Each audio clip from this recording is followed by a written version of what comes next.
Pro Group Management. Workers' comp that works for you.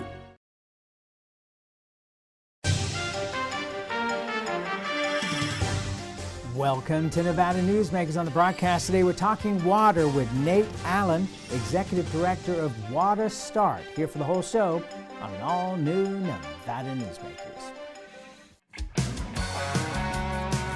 Fantastic cocktails and delicious food. It's a good time to eat. Over 500 hot slots, plus electronic table games. It's a good time to play. Player rewards and big-time jackpots. It's a good time to win. Ooh, your good times are tamarack. Big R in Sparks is located on Bering Boulevard next to Smith's and across from Reed High School for workwear and everyday wear. Evaporative coolers, outdoor living, Weber's, Traeger's, and Lodge. Fill your propane tanks here. Big R on Bering Boulevard in Sparks next to Smith's and across from Reed High School. Big R. Hardware, clothing, and a whole lot more. Save money and take transit. Did you know you can ride the bus all day for less than what it would cost you for a gallon of gas? Plan your trip now by going to rtcwashoe.com. It's the $100,000 Cash is King Progressive giveaways at Carson Valley Inn. Giveaways every Saturday with a Progressive up to $20,000 and $15,000 in guaranteed grand prize giveaways. There's another 100,000 reasons to play and win at the Carson Valley Inn.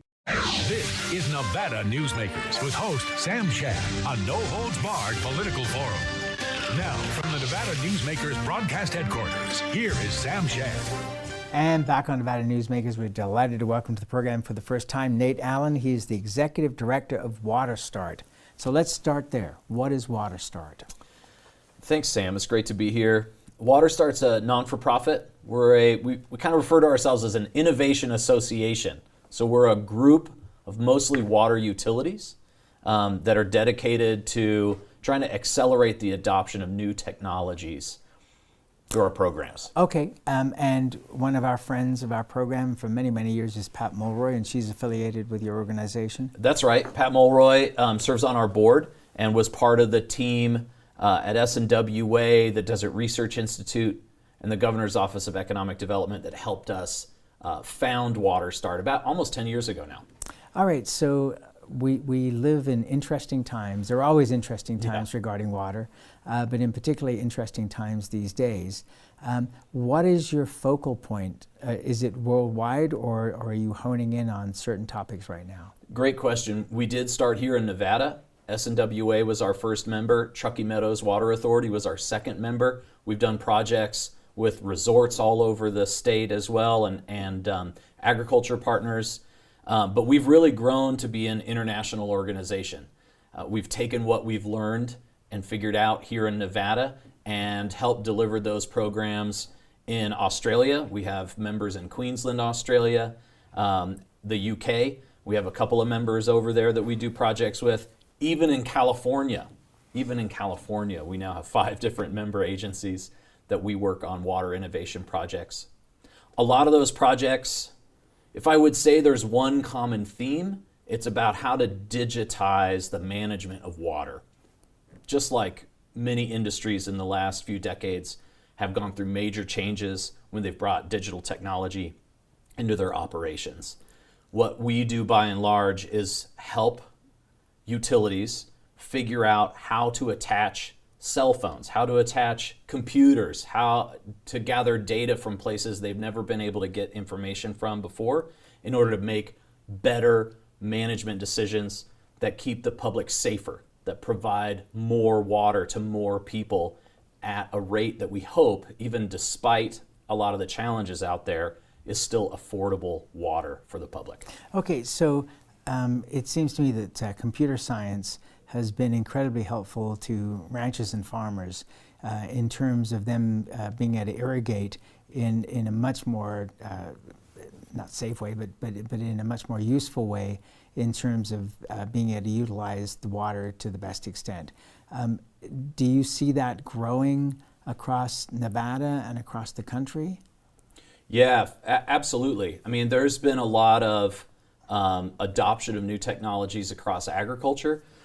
We've not done as much work in that space as we have in public utilities, but there's certainly a lot of opportunities. I think, and isn't that the big? Really, when you look at everything, isn't that the biggest water user? By far, agriculture is the largest water user in the Western United States. You know, and I think one of the reasons why spaces like agriculture, like public utilities, have been slow compared to other industries on the adoption of digital technologies is because they have needed the cost of digital technologies to come way, way down, right? Because they are producing commodities where their value chain is based off of very low margins. Most are not in a position to invest in brand new off-the-shelf technology that's unique and very expensive. And that's a big part of what we do, is we try and bring, as a non-for-profit, grant funds, investment funds in from other industries to help these industries like agriculture, like water utilities, to defer the cost of trying and adopting new digital technologies so they really understand what the value proposition of those solutions are once they use them. Okay, so take the case of California, for example, Southern California. Floodwaters, they've got the channels that channel that water away from population centers into the ocean. But the reality is that we've known that we've needed to capture that water forever. Is it still 30 years out before we see California taking a step in that direction, despite the fact that, you know, they're always trying to protect the environment, and yet they let this valuable resource run out to the ocean? Look, I think one of the things that people lose sight of often is that the infrastructure that is in place now was not put in place by unintelligent people. It was not put in place for no reason. Much of the infrastructure that's in everywhere in the United States around managing stormwater is to prevent flooding, right? And today, and it was designed for a certain population with a certain climate at a certain time. And all of those things have changed now, but the infrastructure is the same. And as many of us know, a lot of the trends in the last few decades has been to pay fewer taxes, invest less in developing infrastructure. And so we're left with infrastructure that is still based off of the population, the climate, from the past rather than from today. Okay, but if you want to resolve the issue of funding, it seems to me that in Nevada at least, in Washoe and Clark counties, the RTCs have taken a very smart lead, which is in putting on a tax that is developed towards refurbishing roads, building roads, maintaining them. And the public, I think, is fine when they know where a specific tax is going to go, even though there are inflation boosts to that tax. But I know I'm paying probably 40 cents a gallon more for gasoline in northern Nevada or in the Reno area, the Washoe County area, than I would be in, say, Carson City or Carson Valley. But when I see the number of orange cones throughout spring and summer, I'm pretty happy with the state of the roads. So, you know, isn't that something that we should be looking toward, which is specific funding to change those old projects and what they were used for to what we now know we really need? Yeah, I think you're probably right. Would you tell my wife that? No, I'm kidding. So I would say that there is quite a bit of work going on now in trying to allocate additional funds to update particularly water infrastructure. In the last 2 years, with the Infrastructure Act being passed, I believe the state of Nevada is receiving in the next year or two more funds for water infrastructure than it has gotten in the last 40, 50 years. Right. So that all of that funding takes time to move through the system and be deployed. I will say one of the areas that we really are interested in is those areas where funding has become available for new technologies compared to the traditional basic, funding of pipes, pumps, and treatment plants. So give us some examples. Yeah, so in 2010, I think, the federal government expanded the criteria of what public funds could be used through the state revolving loan funds to include energy efficiency, leak detection, smart meters, and a couple of other digital type of technologies. There's been an extraordinarily low adoption rate of those technologies, particularly using that type of funding program.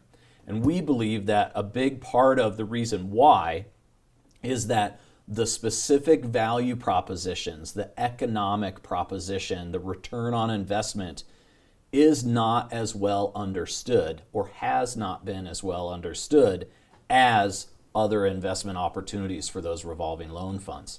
And so a big part of what WaterStart tries to do is through smaller scale trial projects, bring funds together to help utilities try those kinds of technologies in order to really define what the return on investment would be so they can go after those larger federal scale infrastructure dollars. Okay, so what kind of projects do you have going right now to do that? Yeah, great question. Great question. We've got a couple of projects that relate to leak detection. This is something we've been working on.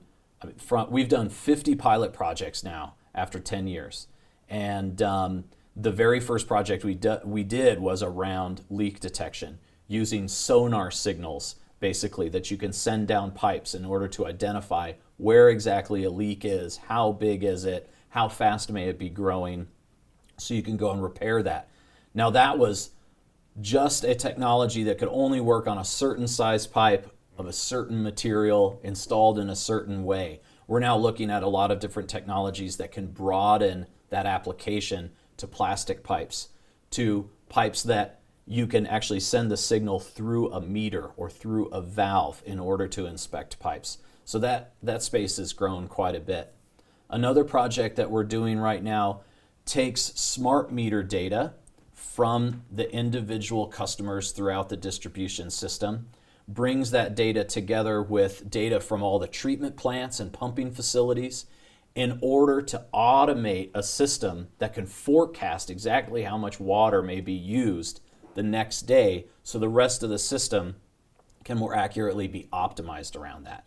And that saves time of maintenance, that saves wear and tear on infrastructure, saves power, and in the end saves ratepayers a lot of funding, right? A cost in their water. So, if you want to give the craziest example of that, that would be the Super Bowl flush, where right. where we know that there is going to be a huge amount of use of toilets during the halftime. Yes, that's exactly right. And I don't know if you remember, maybe it was the first Super Bowl after Katrina, and the Saints made it into the Super Bowl.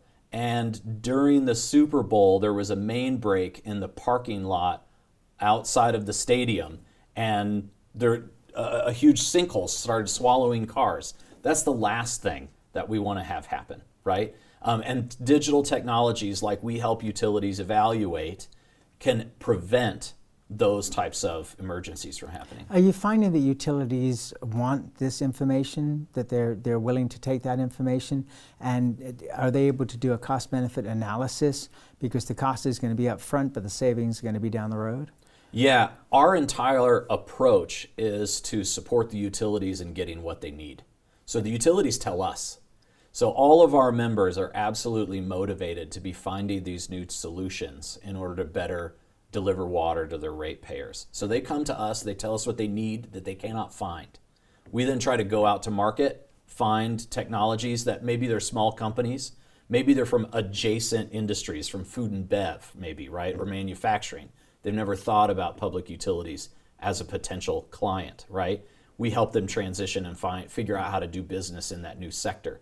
Others are from different markets, right? So we grew into Australia because we brought Australian technologies into Nevada, right? and that were not in the U.S. and available So at the like time. what kind of technologies? So the first technology we brought over from Australia was actually a cloud-based digital platform for managing engineering drawings. So if you can imagine, utilities have millions of drawings of all of their infrastructure. Sure. And different people have different versions in their trucks as they drive around, in their offices, on their computers. How do you make sure that when somebody is making a decision, they're using the most up-to-date version of that drawing that's current with what the infrastructure actually looks like? So we helped do a pilot. It was pretty small scale. It was a couple 100,000 drawings. Let's see how it worked.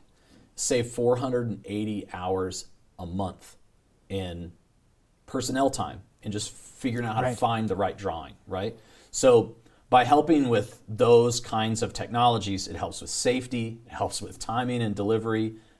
There's a lot of benefits that come with those things, even if they're not the typical like water recycling or conservation types of technologies that you would usually think of when you think about a water technology. Right, so you're obviously thinking more big picture, which involves lots more things than just the product itself. Absolutely. I mean, the utilities are really hungry for this stuff. They're going through massive generational change in their workforce. They're going through massive changes. Many of ours are high growth regions that they're serving in the southwestern United States, high growth areas in the UK and Australia both. So they're managing a ton of change, and they've got their hands full. They really have their hands full. All right, let's take a break. We'll come back much more with Nate Allen. He's the executive director of WaterStart after this time out.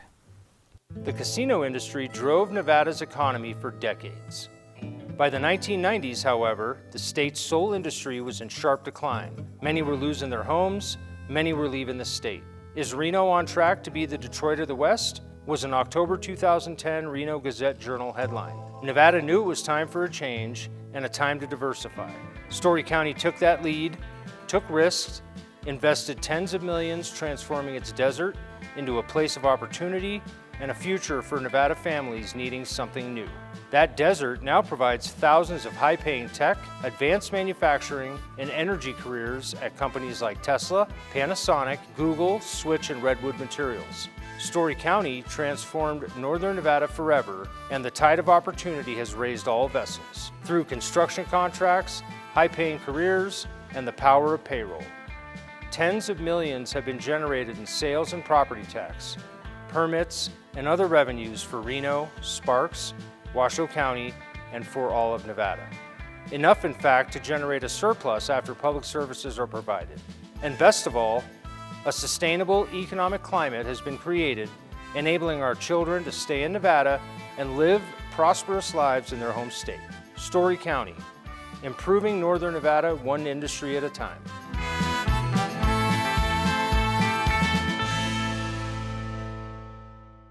For 50 years, Nevada Heating has been keeping people comfortable in their homes. At Nevada Heating, call the Do It Right guys and get the air conditioning back on today. That's the Nevada Heating way. Why sweat for days on end when Nevada Heating can get your air conditioning fixed today? Call us today and we'll fix it today at 323-5585 or schedule us on our website at nevadaheating.com. As you know, Reno is booming. Toll's development company is helping it grow with insightful design and development, building community with every project, adding beauty, adding excitement, emphasizing our shared humanity. Reno is becoming bigger. Toll's development is helping it become better, more livable, more enjoyable. To learn more, go to tollsdevelopment.com. tollsdevelopment.com. This is Nevada Newsmakers. And back on Nevada Newsmakers, Nate Allen is the executive director of WaterStart. You know, it used to be that we thought of Nevada, or at least southern Nevada, in terms of the Israelis are coming to help us and guide us in terms of water saving and water usage. Are we now leading the world out of southern Nevada? Oh, I think we're certainly in the pack of leaders around the world. You know, the thing to remember about water is it's all local. You know, you can't You can't move it like you can electricity across wires. It's heavy. And so every community has their own unique water situation. But certainly in terms of the narrative, the culture around water innovation, Nevada is certainly in leading the way globally. It just is stunning when you really start to dig down that, you know, every drop of water that comes out of Lake Mead goes back into Lake Mead and is therefore able to be reused, and that even though we have the smallest amount of water on the Colorado River, we have enough water that we can spare to go along with the cutbacks that are necessary without hurting Las Vegas. Yeah, I agree. I mean, being the only city in the entire Colorado River basin that returns water to the river is remarkable, right? To think about 40 million people get water from the Colorado River, and 2% of those people, no, it'd be more than that. Anyway, only Las Vegas is returning water to the river. Everyone else is diverting it away and dumping it into the Gulf of Mexico or into the Pacific Ocean. When you look at things like interbasin transfers, how do you regard that? Because that's obviously an ongoing question in the arid desert Southwest. So I look at it as a technology person, not as a policy person.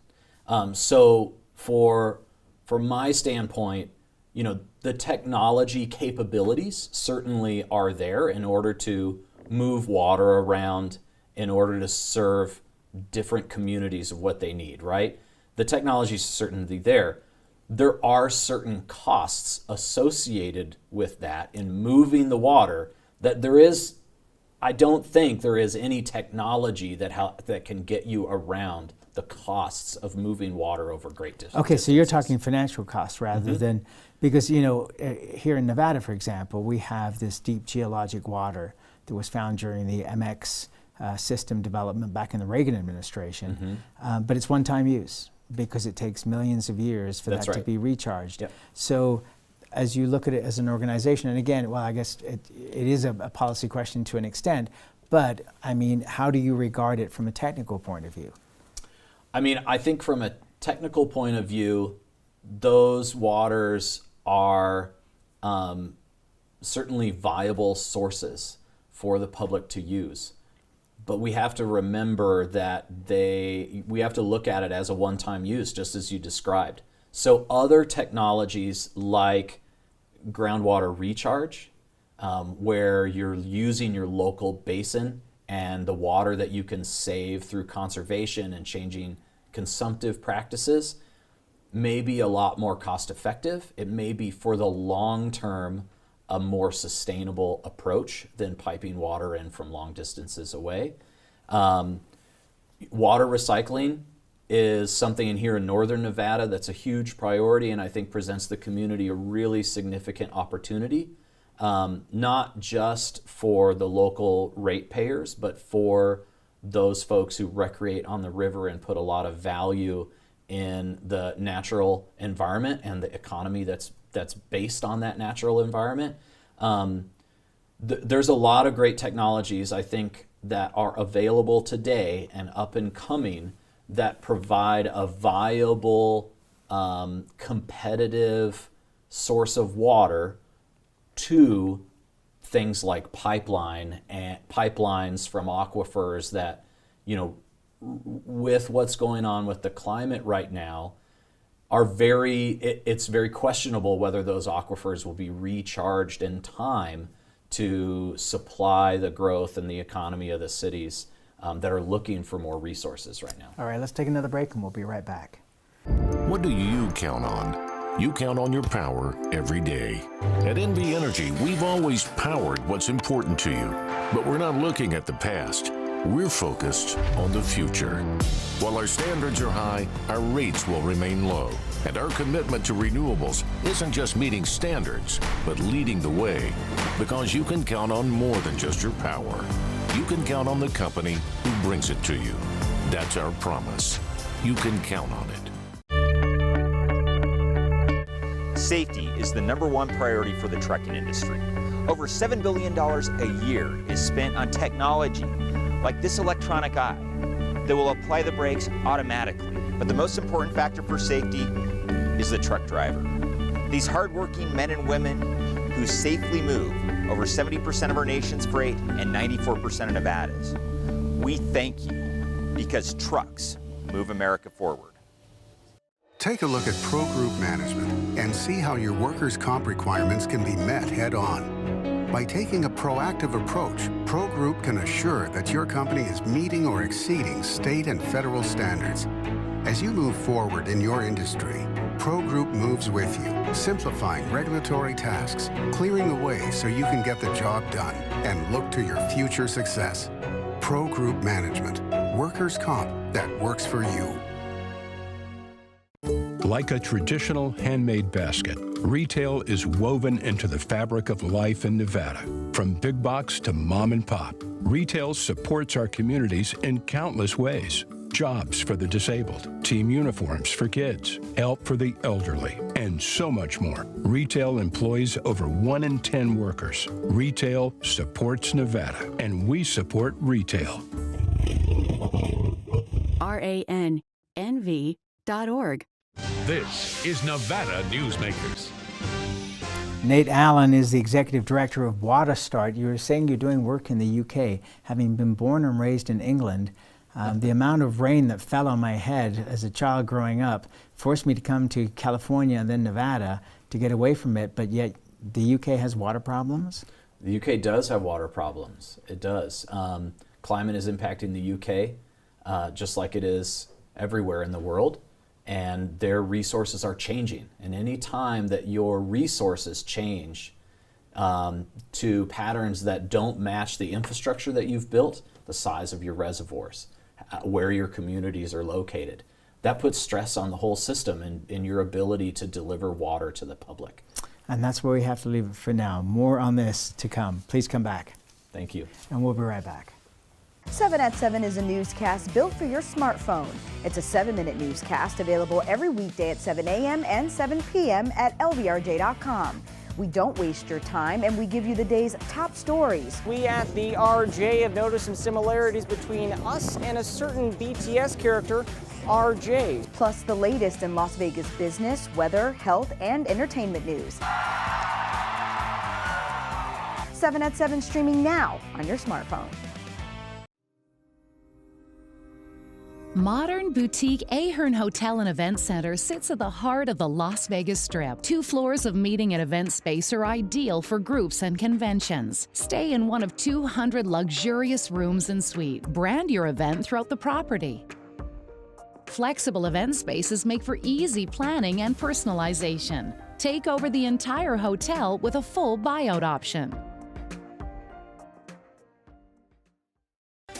Thanks for watching Nevada Newsmakers. You can always watch Nevada Newsmakers 24 hours a day by downloading the audio or video podcast, watching us on YouTube, or just go to the website, NevadaNewsmakers.com. We'll see you on the next broadcast.